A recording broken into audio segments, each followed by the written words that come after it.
without slowing down as far as we can tell. So at the moment we have sequenced about 1,000 species, and there are about 10 million species still to go, but that's only 2 decades. If you multiply by 100 every decade, so it means we'll have the whole biosphere done in about 20 years. That's what I call the biosphere genome, and I think that's a very important milestone. It means that we will have in our hands, in some sense, the power to create a new biosphere, to create life in any form we want, anywhere we want to. But you don't only have to have the genomes, you have to understand what they're doing. And there I come to the 4th revolution, which is computers, where you have, this was also just starting in 1945. The first electronic computer was the ENIAC, actually started in 46. And then the Princeton computer, which was the first computer with software, which was designed by von Neumann, the mathematician. And so I was right there watching him do it, and it was exciting. Von Neumann never understood the game. He was completely, absolutely wrong about his predictions. I mean, he imagined computers necessarily being huge and big and complicated and expensive. He thought they would belong to big institutions like government departments and big research labs. And he was asked, I think on one occasion in Congress, how many computers will the United States need? And he answered, 18. I don't know whether that's true, but anyway, if not, it's well invented. But anyway, I mean, that was his way of thinking. He thought of computers as just one of a kind, very, very scientifically interesting, but never cheap and never small. Of course, the thing went in the opposite direction. First you had personal computers, and then they got cheaper and cheaper and smaller and smaller and smarter, until they were toys for 3-year-olds, and that's where they've been ever since. And so that's why Moore's law took over, why they started to multiply, because the demand for them is essentially infinite, and they can be used for anything you like. So the consequence of that was a kind of a turning point that was reached in the year 2000, when, and I should mention that now I'm talking about computers. There is a book on the subject which just came out called The Information by Jim Glick, which is extremely good. I wrote a review of it for New York Review of Books, and so my head is full of it. It's and as he says, the turning point was reached around the year 2000, when it became cheaper to collect information than to understand it. And that's what is now called the information flood. That is, we're collecting information much, much faster than we can understand it. And that is, of course, increasing all the time. It's already a decade since 2000. So we were collecting information about 100 times as fast as we can understand it.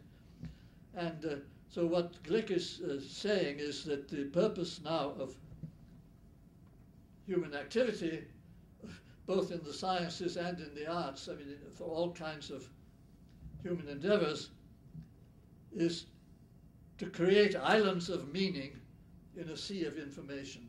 I like that very much. So that's what we have to do. You can't hope to understand everything.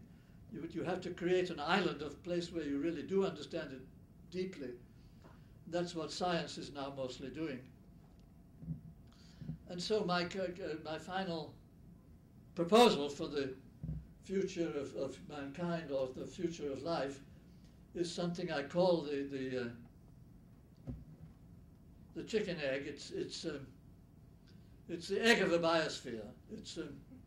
So it's 20,000 living cells, each for a different species, and with the appropriate hardware and software to go along to help it to function wherever it lands. And so a thing the size of a chicken egg actually has the information.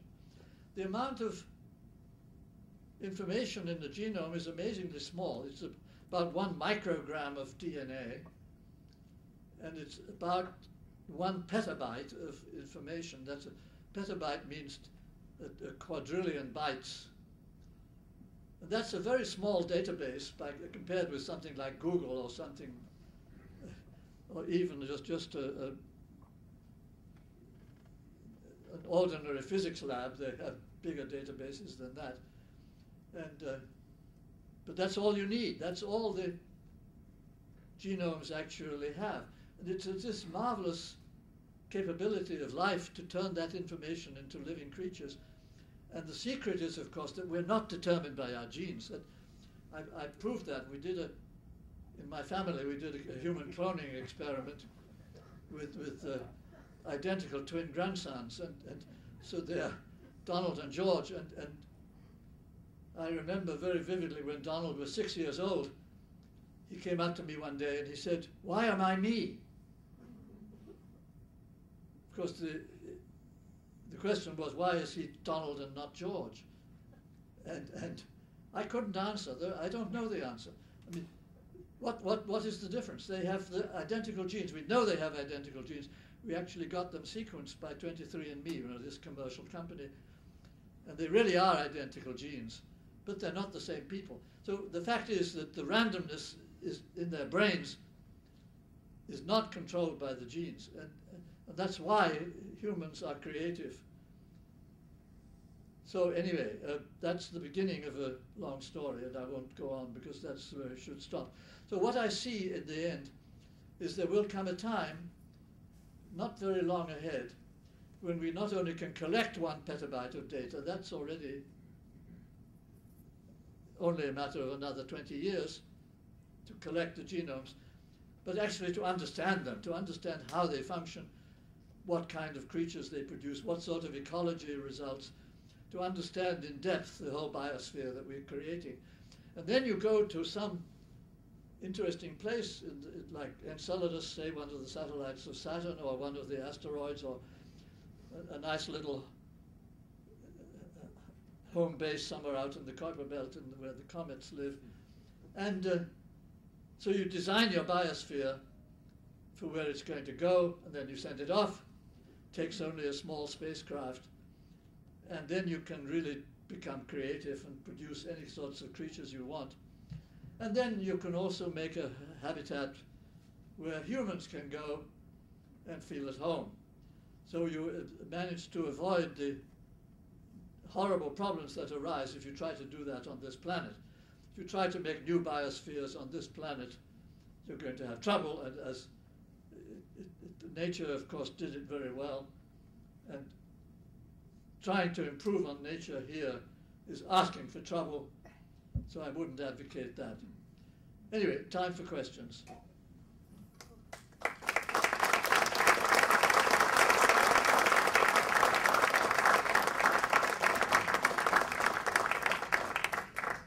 Thank you, Freeman. That's a wonderful talk. Spawned about 18 billion questions just with me alone. The gentleman in the back. And please wait, there's someone who's going to give you a microphone. May I ask you a question from your original profession in astrophysics?